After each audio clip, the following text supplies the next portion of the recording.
Председател Џо Бајден порасна во оваа куќа во работничка населба во овој североисточен град на САД. За разлика од своето потекло, Бајден рече дека Доналд Трамп нема контакт со реалноста.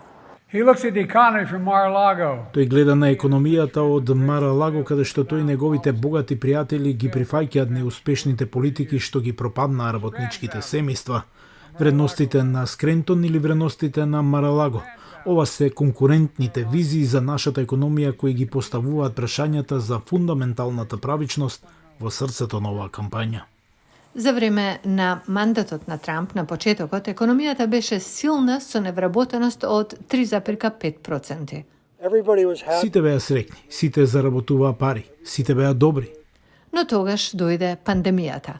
Во последната година на Трамп, невработеноста се искачи на 14,7%. Стапката на невработеност минатиот месец се врати на 3,8%. Оно што Џо Бајден го направи за економијата е најдобрата економија што сме ја имале, како и најниската невработеност. Критичарите го нарекоа пристапот на председателот Бајден како Бајденомика. Но и Бајден го прифати терминот и рече дека тоа им помага на обичните американци. Гледам како економијата во Америка расте во средната и долната класа. Тоа значи дека за средната класа е добро, а и сиромашните имаат шанса. Но многумина се согласуваат дека инфлацијата е превисока, иако падна на околу 3,5%. Гласачите се уште го обвинуваат Бајден. Истото го направи и поранешниот председател Трамп. Мораме да му објасниме на американскиот народ што се случува. Тие гледаат што се случува на границата, ја гледаат инфлацијата и ја гледаат економијата што е страшно.